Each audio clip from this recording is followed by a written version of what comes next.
मराठी शाळा टिकल्या तर मराठी चित्रपट राहणार आहे, मराठी नाटक राहणार आहे, मराठी साहित्य राहणार आहे. एरवी याला काहीही अर्थ नाही आहे. आता कुठलीही भाषा एकाएकी मरत नाही आणि सगळ्यात शेवटी मरणारा व्यवहार कुठला असतो? तर साहित्य व्यवहार. आज संस्कृत ही व्यवहाराची भाषा नाही, पण संस्कृतमधलं साहित्य आहे. त्यामुळे मराठी मृतप्राय झाल्यानंतर देखील मराठीचं साहित्य व्यवहार राहील. पण नाटक, सिनेमे यासारखे समकालीन अशा प्रकारचे जे सामुदायिक अशा प्रकारचे जे प्रयोग आहेत, ते हळूहळू बंद पडतील आणि मला याची फार मोठी भीती वाटते आणि मी तर असं आवाहनच करेन, की मग नाटकातील लोक असतील, चित्रपटातील लोक असतील, साहित्यिक असतील, विचारवंत असतील, यांनी ह्या मराठीकरणाच्या चळवळीमध्ये आपलं योगदान आता नाही दिलं, तर आणखी 20-25 वर्षांनी आपल्याला काही करण्याची शक्यताच उरणार नाही. इतके आपण मागे जाऊ. तर रस्ते बनवणे, विजेचा पुरवठा करणे, सार्वजनिक वाहतूक, सार्वजनिक आरोग्य ह्या जशा जबाबदाऱ्या सरकार मानते की आपल्या आहेत सरकार म्हणून, तसं भाषा ही एक सोशल एंटिटी आहे, सार्वजनिक व्यवस्था आहे, ती खाजगी मालमत्ता नाही आहे.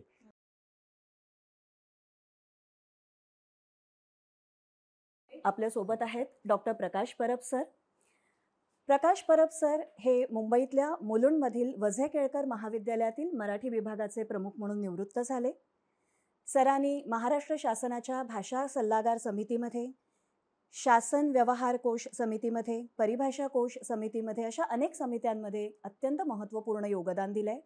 भाषा नियोजन, भाषाविषयक धोरणं हा सरांचा अभ्यासाचा खास विषय आहे आणि मराठी अभ्यास केंद्र या संस्थेचे सर सहसंस्थापक सदस्य राहिलेत. सरांचं मनपूर्वक स्वागत.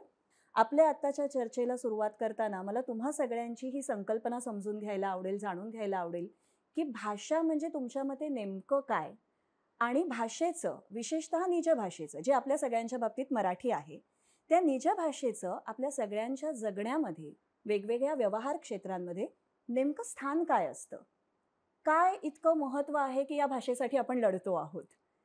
तिचा प्रवाह आणि आपल्या आयुष्याचा प्रवाह यांचं नातं काय? मी प्रकाश परब सरांना विनंती करते की त्यांनी चर्चेला सुरुवात करावी. भाषेकडे आपण वेगवेगळ्या दृष्टिकोनातून पाहू शकतो. एक म्हणजे सर्वसामान्यांच्या भूमिकेतून आणि भाषा वैज्ञानिकाच्या भूमिकेतून. एक प्रसिद्ध रोमानियन तत्त्वज्ञ आहे आणि त्यांनी असं म्हटलं आहे, की आपण राष्ट्रामध्ये राहत नाही, आपण भाषेमध्ये राहतो.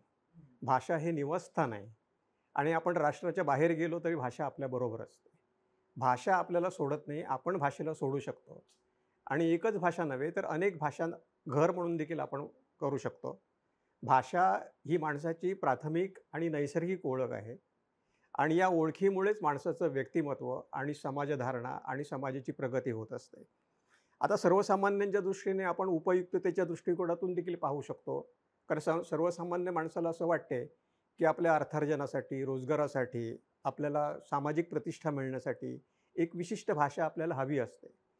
पण या संदर्भामध्ये भाषा आणि परभाषा यांच्या संदर्भामध्ये भाषा वैज्ञानिकांचे वेगवेगळे दृष्टिकोन असे आहेत, की तुम्ही जर जगातली भाषिक विविधता जर टिकवायची असेल, तर तुम्ही आधी तुमची स्वतःची भाषा सांभाळली पाहिजे.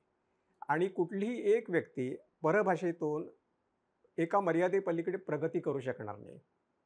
One cannot be number 1 in number 2 language असं असं असं म्हणतात. त्याचं कारण ते आहे. त्यामुळे मातृभाषा गमावण्याचे अगणित धोके आहेत आणि युनेस्कोसारख्या संस्थेने म्हणूनच सांगितलं आहे, की भाषेकडे केवळ संवादाचं साधन म्हणून बघू नका. त्याच्या पलीकडे भाषेला एक सामाजिक, राष्ट्रीय आणि वैश्विक अशा प्रकारची भूमिका असते आणि म्हणून प्रत्येक व्यक्तीने, प्रत्येक समाजाने किंबहुना प्रत्येक राष्ट्राने आपापल्या भाषा जितक्या तुम्हाला सांभाळता येतील त्या तितका तुम्ही सांभाळल्या पाहिजेत. इतका एक व्यापक दृष्टिकोन भाषेकडे पाहण्याचा असू शकतो. भाषा आपल्याला ओळख देते, भाषा प्रवाही असते, भाषा आपल्या संस्कृतीची ओळख बनते. सरांना मला असं विचारायचं आहे, प्रकाश परब सरांना, की भाषेला भाषा ही ओळख कशी मिळते? म्हणजे एखादी भाषा अस्तित्वात येते, ती एखाद्या समाजाच्या वेगवेगळ्या व्यवहार क्षेत्रांचा भाग बनते, हे नेमकं कसं घडतं आणि मराठीच्या बाबतीत हे नेमकं कसं घडलं? कारण मध्ययुगामध्ये कुठेतरी मराठीचा उत्पत्ती काळ आपण गृहीत धरतो. तिथपासून आत्तापर्यंतचा मराठीचा जो प्रवास आहे तो खूप खडतर राहिलेला आहे. प्रत्येक टप्प्यावर आपण कुठेतरी त्या आव्हानांना तोंड देत देत मराठी भाषक समाज म्हणून वाटचाल करतोय आणि आपली भाषा पण वाटचाल करते. या मराठी भाषेच्या प्रवासाविषयी, तिच्या वाटचालीविषयी तुम्ही काय सांगाल? एक लक्षात घ्यायला पाहिजे, की आणि हा भाषा वैज्ञानिक दृष्टिकोन आहे, की कोणतीही भाषा ही स्वयंभू नसते. ती पूर्णपणे समाज निर्मित असते आणि त्यामुळे त्या भाषेचा प्रवाह चालत असताना तिचं जे काही बरं वाईट होईल ते अंतिमतः त्या भाषकांनी केलेलं असतं. त्यामुळे कुठलीही भाषा ही स्वतःहून मरत नाही, भाषा आत्महत्या करत नाही. भाषेची हत्या होते, किंबहुना त्याला लँग्वेज शिफ्ट म्हणतात, भाषा विस्थापन म्हणतात. कुठल्यातरी कारणामुळे निजभाषिक आपल्या भाषेऐवजी दुसरी भाषा स्वीकारतात.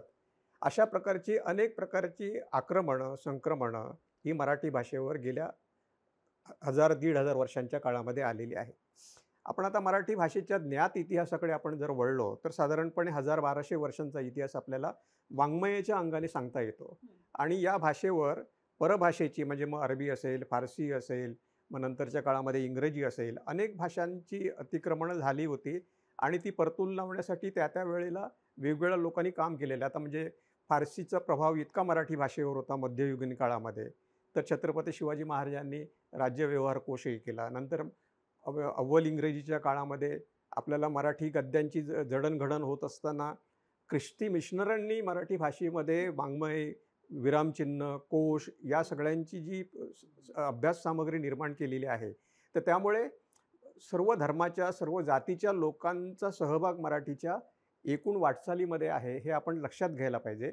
पण त्या काळाची म्हणून काही राजकीय, सामाजिक परिस्थितीनुसार त्या भाषेवर जी आव्हानं येतात, त्यातून ही भाषा आजपर्यंत आपल्यापर्यंत आलेली आहे. आणि ज्यावेळी आपण ह्या सगळ्या जडणघडणीचा इतिहास आपण पाहतो, त्यावेळी आपल्याला असं कळतं, की अरे याच्यामध्ये सगळ्याच लोकांचा सहभाग आहे. म्हणजे भाषा ही जोडणारी या अर्थाने असते, की जाती धर्मांच्या भिंती पलीकडे जाऊन भाषा एकमेकांना जोडते, हे आपल्याला मराठी भाषेच्या वाटचालीमध्ये दिसते.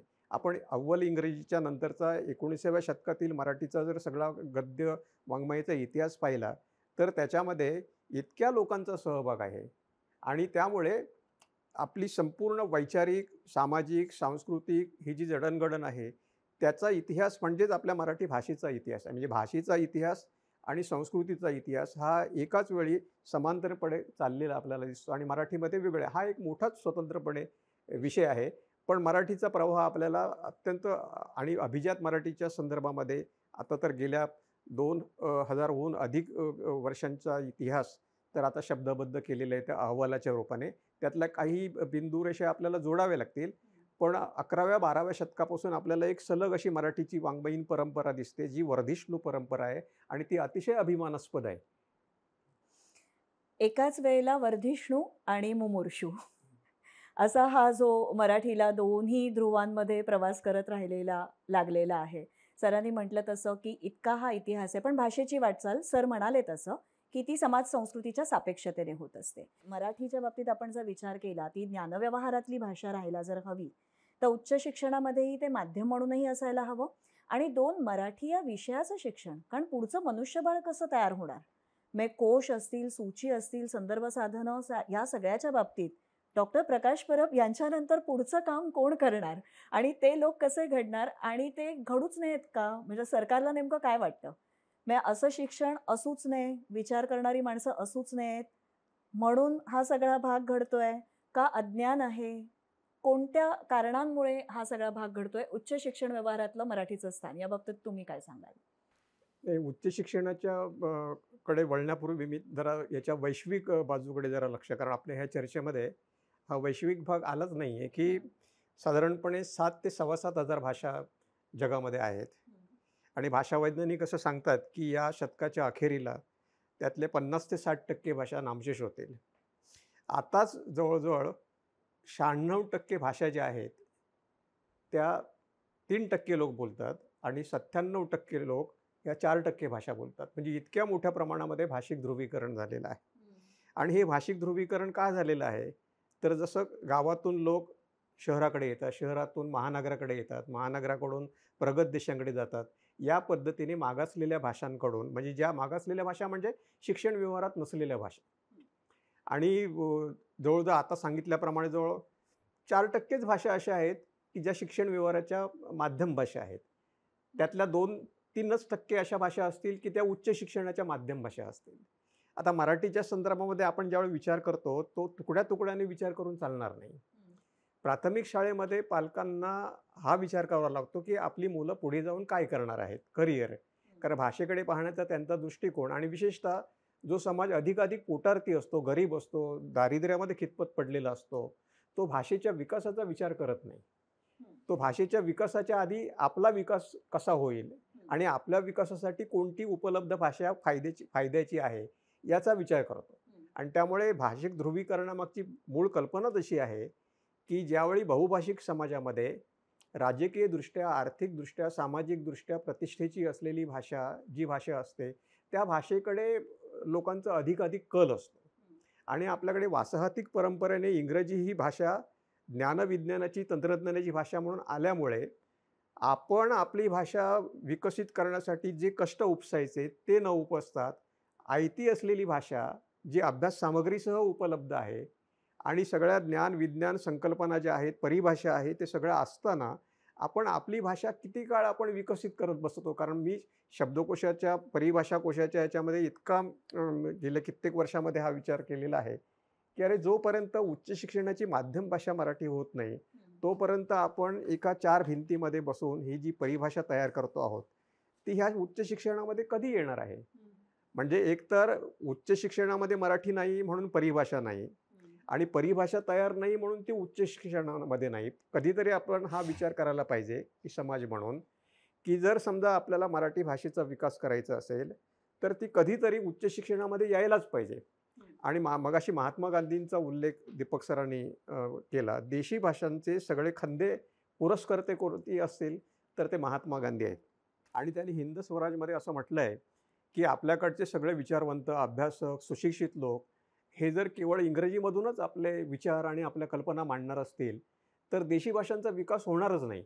मी जर हुकुमशहा असतो, तर या सगळ्या देशी भाषा शिक्षणाच्या मुख्य प्रवाहामध्ये येण्यासाठी मी असा कायदाच केला असता, की त्यांनी अभ्यासक्रम, परिभाषा वगैरे याची वाट न पाहता उद्यापासून तुम्ही ह्या भाषा वापरायला सुरुवात करा. तर त्यामुळे हा जो पॅराडॉक्स आहे, की उच्च शिक्षणामध्ये आपली भाषा नसल्यामुळे ती भाषा प्रगत नाही आणि प्रगत नाही म्हणून उच्च शिक्षणामध्ये येत नाही. हा आपल्या सगळ्याच देशी भाषांच्या संदर्भामध्ये झाला. याचं कारण आपण कधीतरी हा विचार करायला पाहिजे, की जर आपल्या भाषांचा विकास जर आपल्याला करायचा असेल, तर त्या व्यवहारामध्ये सगळ्या स्तरांवर आल्याच पाहिजेत. उच्च शिक्षणामध्ये आल्या पाहिजेत.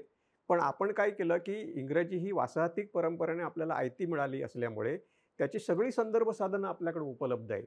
आणि आता खाजगीकरणामुळे काय झालं आहे, की इंग्रजी माध्यमाच्या शाळांसाठी आपल्याला पैसा खर्च करायला नको, निधी लागत नाही, अनुदान द्यायला नको. तर जर समजा आणि त्यासाठी काही शब्दकोश, परिभाषा वगैरे ह्या गोष्टी देखील आपल्याला निर्माण करायला नको. तर त्यामुळे कष्ट करायला नको. त्यामुळे हा एक प्रकारचा सामुदायिक आळस देखील आहे. पण याच्यामध्ये दीर्घकालिक नुकसान अशा पद्धतीचं आहे, की मी म्हणजे असं अनेक अभ्यासकांनी सांगितलेलं आहे, की ठीक आहे, 1990 नंतर मोठ्या प्रमाणामध्ये भारतीय समाजाचं इंग्रजीकरण झालं. आता ह्या 20-25 वर्षामध्ये भारतातील इंग्रजी शिक्षित लोकांनी काय मोठी प्रगती केली आहे वैश्विक दरावर, काय मोठे शोध लावले आहेत तंत्रज्ञानामध्ये, की जगाला त्याचा अभिमान वाटावा. तर काही झालेलं नाही, की प्रगत देशांना आपण सुशिक्षित मजूर पुरवले. याच्या पलीकडे आपण काहीही केलेलं नाही. आणि त्यामुळे महात्मा गांधींची जी देशी भाषांच्या आणि किंबहुना भाषा वैज्ञानिकांची देखील, की तुम्ही आपापल्या भाषेतूनच तुमचा सर्वोत्कृष्ट विकास करू शकतो. आपली सर्वोत्कृष्ट सर्जनशीलता जी आहे, त्याचं प्रकटीकरण हे तुमच्या भाषेमध्ये जितकं होऊ शकेल, तितकं परभाषेमध्ये नाही होऊ शकणार. आणि आपण हा विचार करायला पाहिजे, की ज्यावेळी आपण 11-12 कोटीच्या महाराष्ट्राला आपण इंग्रजीमधून शिक्षण देण्याचा ज्यावेळी विचार करत असतो, त्यावेळी हे इंग्रजीचं शिक्षण किती मुलं घेऊन पुढे प्रगती करू शकतील. आपण काही लोक परदेशामध्ये जाऊन उच्चपदस्थ नोकऱ्या मिळवतात, अर्थार्जन करतात, त्यांची आर्थिक प्रगती, आर्थिक स्तर वाढतो, ही गोष्ट खरी आहे. पण कित्येक मुलं शिक्षणाच्या प्रवाहातूनच बाहेर पडतात, कारण ते इंग्रजी माध्यमातून जी भाषा परिसराची भाषा नाही, त्या भाषेतून पुढचं शिक्षण घेऊच शकणार नाही. त्यामुळे ही जी भाषा गळती आहे, ही एक मोठी सामाजिक समस्या आहे. याच्याकडे आपण कधीतरी लक्ष द्यायला पाहिजे. आणि म्हणून मातृभाषेतून शिक्षण ही जी संकल्पना आहे, ही स्वेच्छाधीन न ठेवता, आणि खरंच आहे ते, की सार्वजनिक हिताच्या आणि दूरगामी परिणाम करणाऱ्या कोणतीही गोष्टी ह्या व्यक्तीच्या लहरीवर सोपून चालणार नाही. म्हणजे मला वाटलं की मी मराठी भाषेतून शिकेन, मला वाटलं मी इंग्रजी भाषेतून शिकेन. अशा पद्धतीने समाजामध्ये कुठलीही भाषा टिकत नाही आणि त्या समाजाचा विकासही होत नाही. पण दुर्दैवाने आपल्याकडे मातृभाषेची सक्ती करता येत नाही. याचं कारण काही वर्षांपूर्वी कर्नाटक सरकारने हा प्रयोग केला होता. इयत्ता 4थी पर्यंत कन्नड भाषेची सक्ती केली. प्रकरण उच्च न्यायालयामध्ये गेलं.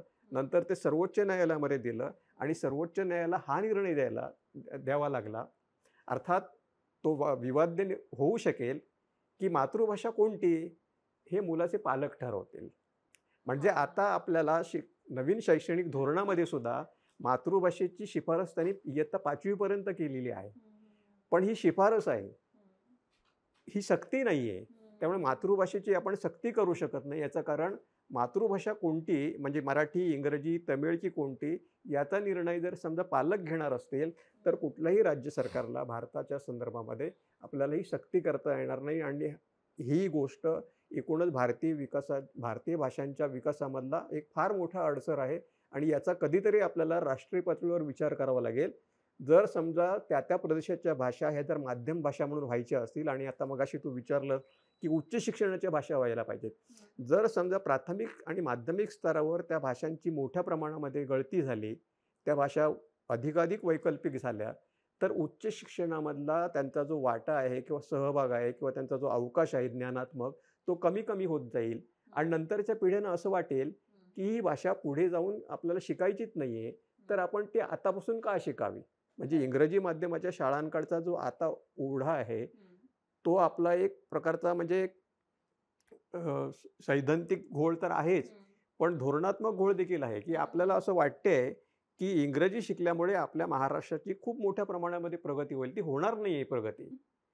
कितीतरी म्हणजे आपल्याकडच्या राज्यकर्त्यांना, प्रशासकांना असं वाटते की लोकांची मागणी आहे इंग्रजीकडे आणि 30-40 वर्षानंतर आपल्याला असं वाटतं की संपूर्ण समाजाचं 100% इंग्रजीकरण झाल्यानंतर आपण खूपच प्रगतीपथावर आहोत. असं शक्य नाही आहे.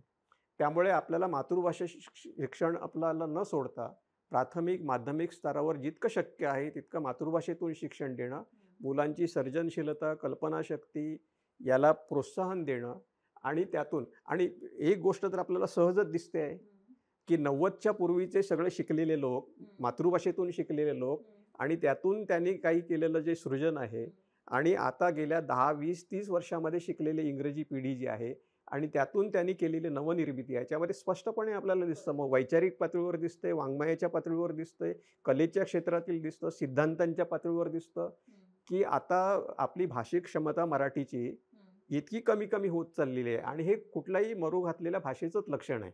आणि दुसरी गोष्ट तर अशी आहे की आपण प्रवाह हे जर सूत्र आपण घेणार असो की इंटरजनरेशनल ट्रान्समिशन थांबलेलं आहे आपलं.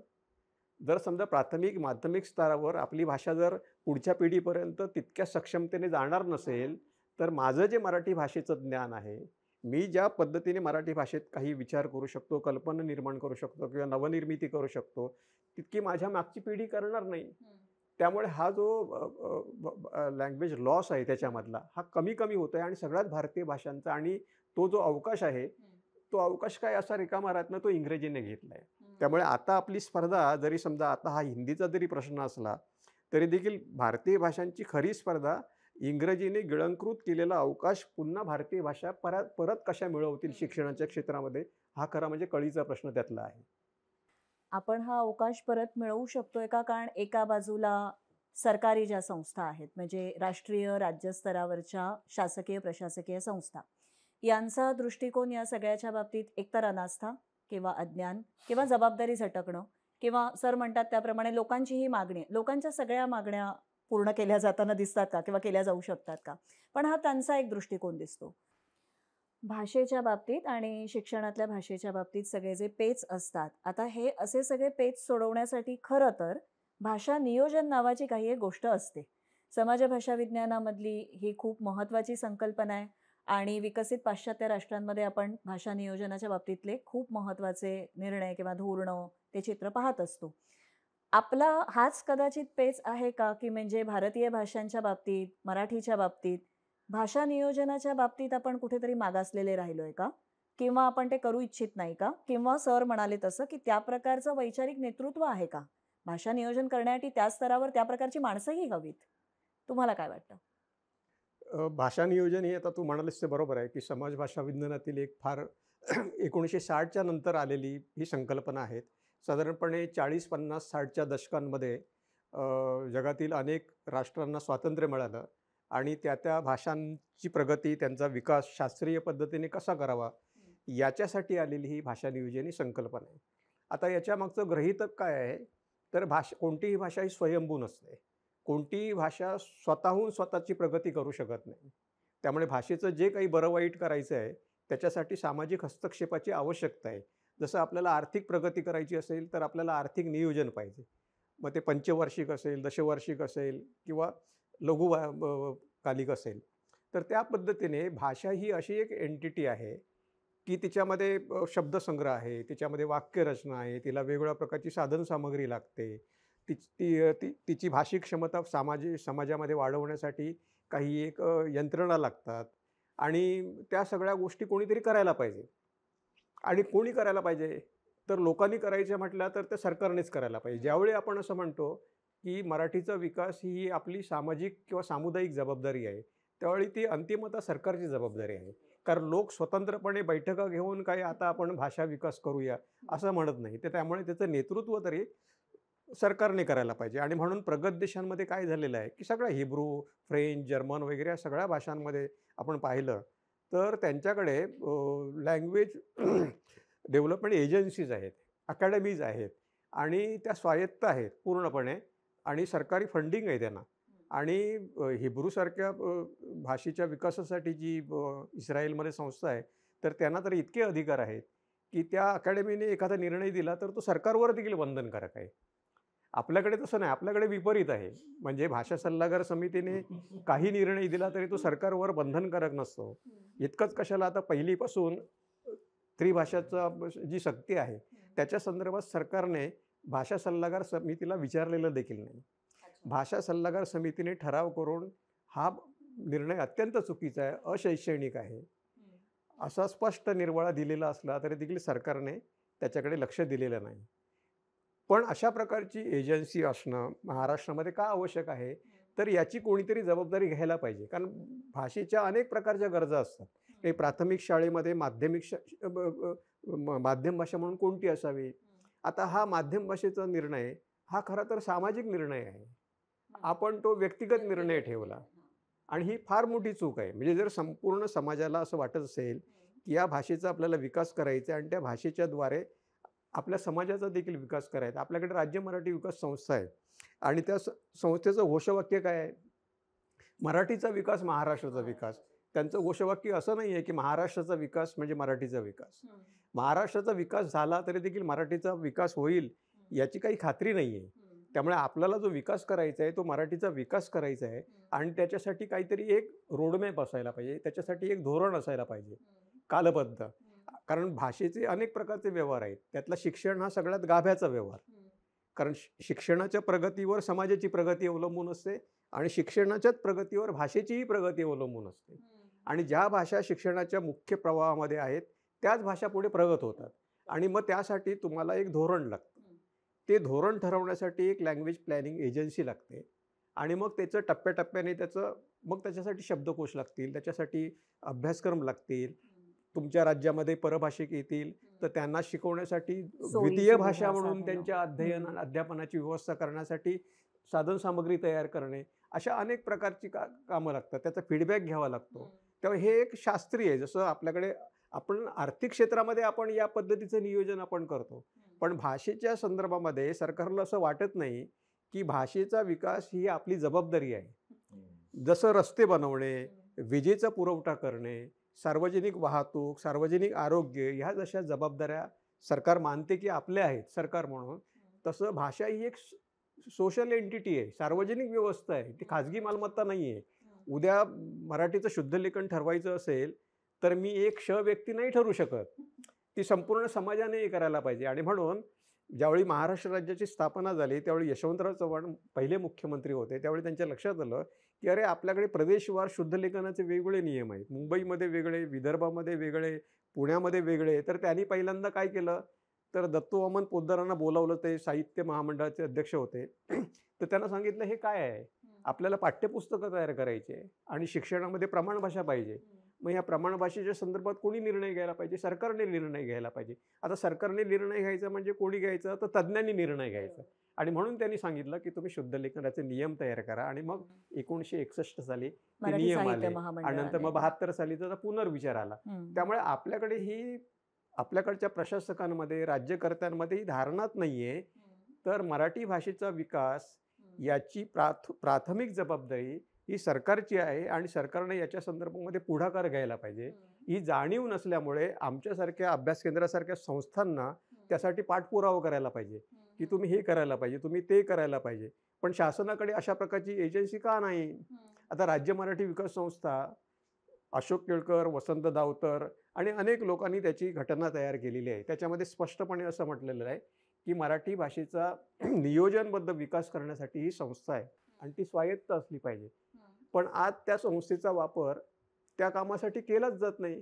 मग कुठे ग्रंथ विक्रेती कर, ग्रंथ प्रकाशनं कर, ग्रंथ प्रसार कर, हां, या या किंवा वेगवेगळ्या प्रकारचे भाषा उत्सव साजरे करणे, तेव्हा या दुय्यम कामासाठी त्यांचा गैरवापर केलेला आहे असं मला असं वाटते. त्यामुळे आपल्याकडे मराठी भाषेचा पद्धतशीरपणे जर विकास करायचा असेल तर भाषा नियोजनासाठी स्वतंत्र एक स्वायत्त यंत्रणा प्रस्थापित करायला पाहिजे. राज्याला स्वतंत्रपणे मराठी भाषेचं धोरण असायला पाहिजे. धोरण आहे. भाषा सल्लागार समितीने 10 वर्ष, तर ही 10 वर्ष का लागली? म्हणजे 2013 पासून भाषा सल्लागार समिती भाषा धोरण ठरवत आहे, पण सरकारने हे धोरण स्वीकारायला चालढकल केलेली आहे. 2 ते 3 सरकारं येऊन गेलीत, पण धोरण आलं की काय करावं लागतं? त्याची अंमलबजावणी करावी लागते. आता धोरण त्यांनी अंशतः स्वीकारलं आहे, पण अंमलबजावणीच्या नावाने कुठलीही यंत्रणा नाही आहे. म्हणजे मराठीच्या संदर्भामध्ये उद्या कुठेही काही झालं तर त्याला जबाबदार कोणीही नाही आहे. त्यामुळे एकूणच भाषा विकास, भाषा नियोजन याच्या संदर्भामध्ये खरं सांगायचं तर महाराष्ट्रामध्ये निर्णायकी अवस्था आहे. अशी अवस्था प्रगत देशांमध्ये नाही. हा फरक आहे. तिथे भाषा फ्रेंच, जर्मन वगैरे या भाषा प्रगतिशील का आहेत? याचं कारण इंग्रजीमध्ये एखादा नवीन शब्द आला, एखादी नवीन संकल्पना आली तर ती आपल्या भाषेमध्ये येण्यासाठी तिथे खास यंत्रणा आहे. आणि त्यामुळे आपल्याकडे इंग्रजी भाषा आणि मराठी भाषा यांच्यामध्ये ज्ञानात्मक साधनांच्या संदर्भामध्ये, शब्दकोशांच्या संदर्भामध्ये, परिभाषांच्या संदर्भामध्ये आता इतकं अंतर पडत चाललं आहे. म्हणजे टेक्नॉलॉजी इतकी पुढे गेलेली आहे आणि आमचे जे परिभाषा कोश आहेत ते 20-25 वर्षांपूर्वीचे आहेत. आणि ते आता आपल्याला स्पष्ट अंतर दिसतंय, की आता सोशल मीडियावरची जी परिभाषा इंग्रजीमधली आहे ती परिभाषा आणि आम्ही 10-20 वर्षांपूर्वी बनवलेले याच्यामध्ये जमीन अस्मानाचं अंतर आहे. खूप मोठा हे अनुशेष हे कशामुळे राहतोय. आहे? तर आपल्याकडे भाषा नियोजनाची एक स्वतंत्र आणि स्वायत्त यंत्रणाच नाहीये महाराष्ट्रामध्ये. ही यंत्रणा असायला हवी, कारण अंतिमतः सर म्हणाले तसं ते केवळ ब्रीदवाक्य नाही, ते सत्य आहे. मराठीचा विकास म्हणजे महाराष्ट्राचा विकास. ती महाराष्ट्राची ओळख आहे. खरोखर आपल्याला असं दिसतंय की थोडं म्हणजे धर्म, जात, कुठली विचारधारा, कुठल्या राजकीय पक्षाची कुठली विचारधारा, हे सगळं बाजूला ठेवून लोक एकत्र येत आहेत. हे आश्वासक, सकारात्मक चित्र आहे. पण तरीही फूट आहेच, अजूनही आहेच. म्हणजे मराठी भाषक समुदायातला सुद्धा या प्रश्नावर एकत्रपणे असं म्हणावं असं नाही वाटत आहे की महाराष्ट्रामध्ये मराठीच सर्वप्रथम आणि इथे आम्ही बाकी काहीही चालू देणार नाही, मराठी लोकच आपल्याला विचारतात. या फुटीचं काय करायचं? कारण जर मराठी भाषक समाजच मराठीकरणाच्या आंदोलनाच्या मागे पूर्णपणे एकजुटीने उभा राहणार नसेल, या आव्हानाला आपण कसे तोंड देणार आहोत? नाही, या संदर्भात आता चिन्मयताईने बोललं ते बरोबर आहे, की मराठी समाजाचं काय झालंय, की खूप मोठ्या प्रमाणामध्ये भाषा साक्षरतेची गरज आहे. आपले आर्थिक हितसंबंधांची इंग्रजी भाषा आहे. आर्थिक हितसंबंधांची भाषा आपण इंग्रजी म्हणून निवडलेली आहे आणि सांस्कृतिक हितसंबंधांची भाषा म्हणून मराठी निवडलेली आहे. आणि असं द्वैत जिथे असतं की नाही, तिथे अंतिमतः आर्थिक हितसंबंधांचीच भाषा टिकते. आणि मराठी समाजातील सुशिक्षित वर्ग जो आहे ना, तो स्वभाषा हे मूल्यच मानत नाही मुळामध्ये. भाषा त्याच्या दृष्टीने एक ब्रँड आहे आणि बाजारामध्ये जो चलनी ब्रँड असेल तो स्वीकारेल. त्याच्या दृष्टीने इंग्रजीची जागा फ्रेंचने घेतली तर तो फ्रेंचची देखील आपला निष्ठा बदलेल. त्यामुळे असा जो समाज आहे की नाही, तो त्याला स्पीच कम्युनिटी लागते. आपल्याकडे दक्षिण भारतामध्ये तमिळ स्पीच कम्युनिटी आहे, कन्नड आहे, मल्याळम आहे. त्यामुळे तिथलं कलाव्यवहार आणि सांस्कृतिक व्यवहार. आता मगाशी चिन्मयीताईंच्या बोलण्यात आलं, की कलावंतांचा ह्या मराठीकरणाला इतका मोठ्या प्रमाणात का पाठिंबा मिळत नाही? आणि आम्ही गेली 10-20 वर्ष सांगतो, की मराठी शाळा बंद पडणे याचा संबंध कलाव्यवहाराशी देखील आहे. म्हणजे साहित्यिकांकडूनही चांगलं नाही मिळालं नाटक, ना चांगली पाठबळ. साहित्यकृती, हं. चांगला सिनेमा हा रसिकतेने पाहायचा असेल, त्याचं ग्रहण करायचं असेल, तर तुमच्याकडे संवेदनशीलतेने लागणारा असणारा एक रसिक प्रेक्षक लागेल किंवा श्रोता लागेल किंवा वाचक लागेल. आणि तो कशातून घडणार आहे? तर मातृभाषेच्या शिक्षणातूनच घडणार आहे. तुम्ही इंग्रजी माध्यमातून शिकणार आणि चांगला प्रायोगिक नाटक किंवा प्रायोगिक चित्रपट त्याचा आस्वाद घेणं असं नाही होणार आहे. आणि त्यामुळे गेल्या काही याच्यामध्ये मुंबईसारख्या शहरामध्ये बौद्धिक स्वरूपाचे, वैचारिक स्वरूपाचे, सांस्कृतिक स्वरूपाचे कार्यक्रम करणं हे अशक्यच झालं आहे.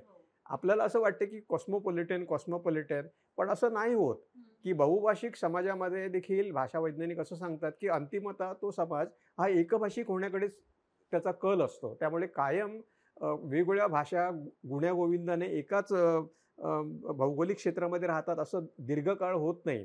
कारण तुम्ही त्या भाषेकडे अंतिमतः जाताच जी भाषा तुम्हाला अर्थ करण्यासाठी आणि सामाजिक प्रतिष्ठेसाठी उपयोगी पडते त्या भाषेकडे वळतील. त्यामुळे मुंबईमध्ये ही एक आणखीच वेगळी समस्या निर्माण झालेली आहे, की बहुभाषिकतेमधून आपण आपलं मराठीपण गमावू का? म्हणजे आपल्याला असं का वाटत नाही, की मुंबई ही पहिल्यापासून कॉस्मोपॉलिटन होती. इथे 50-55% मराठी होते आणि आता त्यांचं प्रमाण आता 20-22% इतकं कमी झालेलं आहे. आणि असं म्हणतात, की भारतातील सगळ्या प्रमुख भाषांचे लोक इतके आहेत, की ते त्यांच्या राज्यातील शहरांपेक्षा देखील अधिक आहेत मुंबईमध्ये. म्हणजे तिथे मल्याळम लोक त्यांच्या मुख्य शहरामध्ये जितके आहेत त्यापेक्षा अधिक मल्याळम मुंबईमध्ये आहेत. आता ही गोष्ट अभिमानाने मिरवायची, की आपण असं म्हणायचं, की आपण त्यांचं मराठीकरण करण्यात कमी पडलो. खरं म्हणजे मराठीकरण करण्यात कमी पडलो. 1960 नंतर आपण धोरणात्मक असे निर्णय घ्यायला पाहिजे होता. जे लोक पोटापाण्यासाठी, रोजगारासाठी इथे येतील, त्यांचं मराठीकरण करणे सांस्कृतिकदृष्ट्या आणि भाषिकदृष्ट्या यासाठी कुठल्याही प्रकारची व्यवस्था आपण केली नाही. आणि आपण असं म्हणत राहिलो, की ते इथे येतील आणि मराठी शिकतील, असं नाही होत. आणि बहुतेक प्रगत देशांमध्ये तर हे नेहमी असतं. तुम्ही जर्मनीमध्ये आलात, की तिथे तुम्हाला क्रॅश कोर्सेस करावे लागतील. 2 महिन्यामध्ये, 3 महिन्यामध्ये तुम्ही कामचालाऊ जर्मन शिकता आणि त्यातल्या मुख्य प्रवाहामध्ये येता. महाराष्ट्रामध्ये भाषेच्या संदर्भामध्ये अशी का व्यवस्था आपण केली नाही? आणि त्यामुळे कलेच्या क्षेत्रामध्ये मला हे आणखी भीतीदायक असं वाटतं, की दक्षिण भारतामध्ये त्यांचे चित्रपट, त्यांचे इतर सांस्कृतिक व्यवहार याला बऱ्यापैकी प्रतिसाद मिळतो. पण महाराष्ट्रामध्ये मराठी चित्रपट असेल, मराठी नाटक असेल, यांच्यासाठी अनुदान द्यावं लागतं. म्हणजे तुम्ही चांगला चित्रपट करून देखील, कारण ही एक खूप खर्चिक निर्मिती असते. आज बघा, की सिंधी भाषेमध्ये चित्रपट निर्मिती का होत नाही? कारण हिंदी भाषा विखुरलेला आहे. सुदैवाने आपल्याला एखाद्या युरोपियन राष्ट्रापेक्षा देखील मोठा भूभाग मिळालेला आहे. 11 कोटी जनता ही सुद्धा एखाद्या युरोपियन राष्ट्रापेक्षा मोठी लोकसंख्या आहे. तर त्यामुळे हे अतिशय व्यवहार्य आहे. इथे एखादा चांगला चित्रपट चालणे, मराठी नाटक चालणे ही अगदी स्वाभाविकच गोष्ट व्हायला पाहिजे होती. पण तरीसुद्धा इतक्या मोठ्या प्रमाणामध्ये महाराष्ट्राचं आणि किंबहुना मुंबईचं इतकं मोठ्या प्रमाणामध्ये अमराठीकरण झालेलं आहे, किंबहुना हिंदीकरण झालेलं आहे. आणि त्यामुळे इथल्या कलेच्या क्षेत्रातील लोकांनी तर ह्या मराठीकरणाच्या चळवळीमध्ये आमचं नेतृत्व करायला पाहिजे.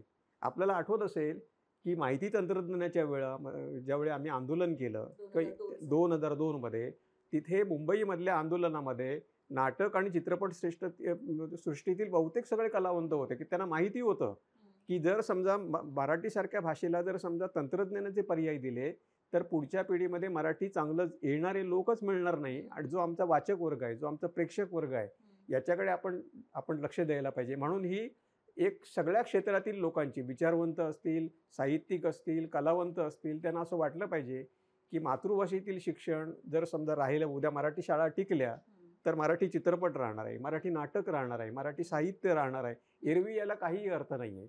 आता कुठलीही भाषा एकाएकी मरत नाही. आणि सगळ्यात शेवटी मरणारा व्यवहार कुठला असतो? तो साहित्य व्यवहार. आज संस्कृत ही व्यवहाराची भाषा नाही, पण संस्कृतमधलं साहित्य आहे. त्यामुळे मराठी मृतप्राय झाल्यानंतर देखील मराठीचं साहित्य व्यवहार राहील. पण नाटक, सिनेमे यासारखे समकालीन अशा प्रकारचे जे सामुदायिक अशा प्रकारचे जे प्रयोग आहेत, ते हळूहळू बंद पडतील. आणि मला याची फार मोठी भीती वाटते. आणि मी तर असं आवाहनच करेन, की मग नाटकातील लोक असतील, चित्रपटातील लोक असतील, साहित्यिक असतील, विचारवंत असतील, यांनी ह्या मराठीकरणाच्या चळवळीमध्ये आपलं योगदान आता नाही दिलं, तर आणखी 20-25 वर्षांनी आपल्याला काही करण्याची शक्यताच उरणार नाही. इतके आपण मागे जाऊ.